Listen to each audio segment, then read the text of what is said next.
भारत में सरकार सरकार होती है। सरकार आपकी या मेरी नहीं होती है, सरकार सरकार होती है।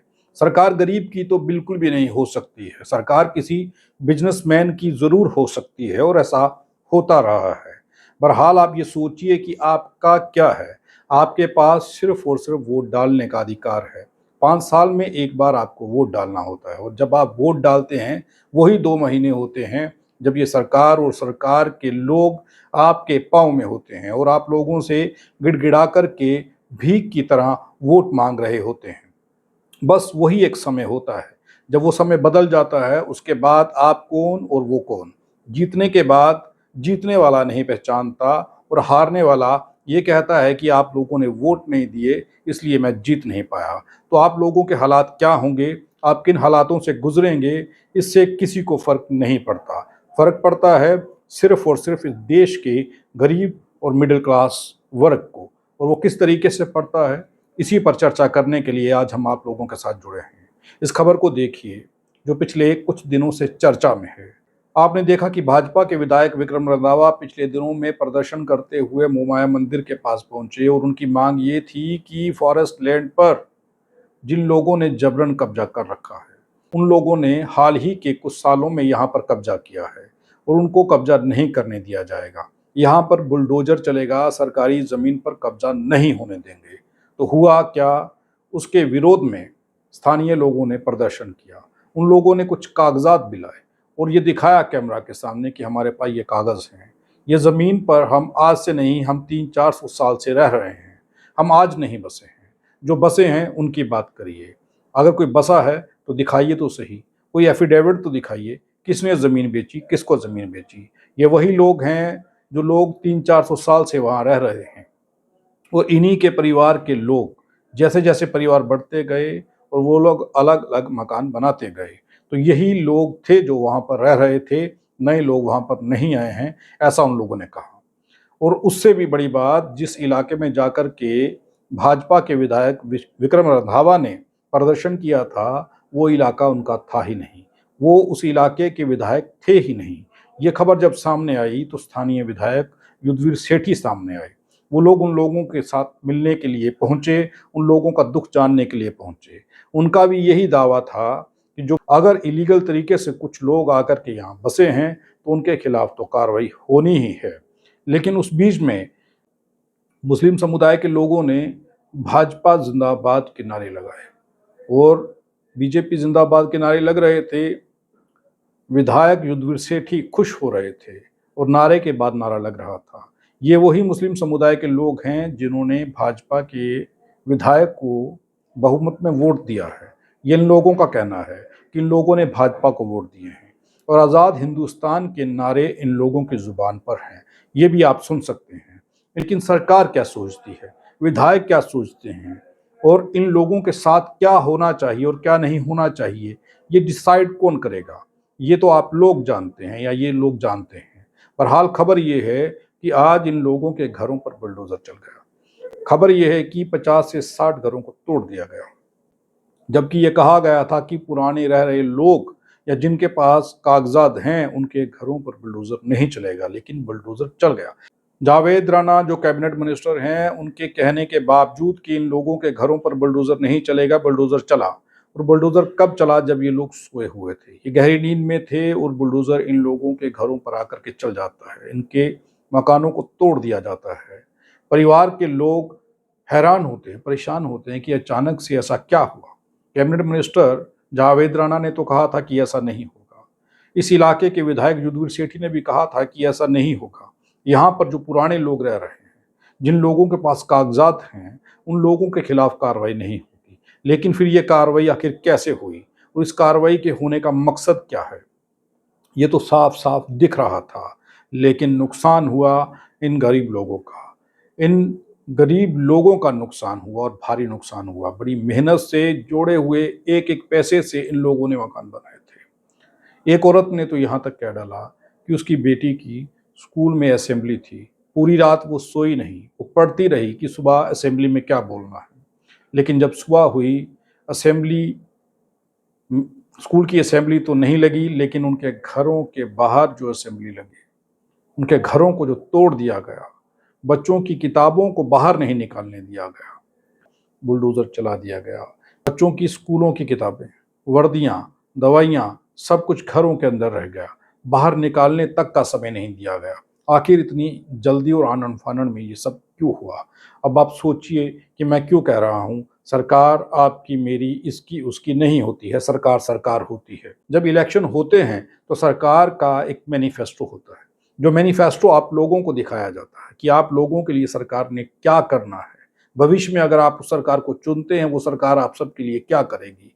आप उस मैनिफेस्टो के आधार पर सरकार को चुनते हैं, सरकार को वोट देते हैं। लेकिन जैसे ही सरकार जीतती है या नई सरकार बनती है और फिर सरकार रिपीट होती है, तो आप लोगों के साथ जो होता है, वो उस मैनिफेस्टो में नहीं लिखा गया होता है। अगर लिखा गया होता है, तो दिखाइए किस मैनिफेस्टो में लिखा था कि इन लोगों के घरों पर बुलडोज़र चलेंगे। जो 300-400 साल से इन जंगलात में, इन पहाड़ों में, इन जंगलों में रह रहे थे, इनके घरों को तोड़ दिया जाएगा। क्या किसी मैनिफेस्टो में ऐसा लिखा था कि अगर हम जीते तो हम ये करेंगे और अगर हम नहीं जीते तो हम ये करेंगे? क्या ऐसा कुछ कहा गया था? अगर कहा गया था तो कोई भी सरकार ये दिखा दे कि इन लोगों के घरों पर बुलडोज़र क्यों और कैसे चला है। बड़े सारे सवाल हैं, बड़े सारे प्रश्न उठ रहे हैं इस खबर को देखने के बाद। बहरहाल जो भी हुआ है, वहाँ पर अलग-अलग राजनीतिक दलों के नेता पहुँचना शुरू हो गए। लोगों के घर टूट चुके थे, लोग बेघर हो चुके थे और कल और आज जितनी गर्मी है, ये सोच कर के देखिए कि आप अपने घर से या अपने ऑफ़िस से बाहर नहीं निकल निकल पा रहे हैं। सड़क पर जाने का प्रयास अगर आप करना चाहते हैं, तो आप सोचते हैं कि इतनी गर्मी में बाहर क्यों जाया जाए। तो उस गर्मी के मौसम में इन लोगों के घरों को तोड़ दिया गया। इन घरों में रहने वाले लोगों को बेघर कर दिया गया। ये लोग बेघर हो चुके हैं। इनके पास अब घर नहीं है, इनके आशियाने उजाड़ दिए गए हैं और पीने तक का पानी अब इन लोगों के पास नहीं है। अलग-अलग राजनीतिक दलों के लोग वहाँ पर पहुँचने लगे हैं।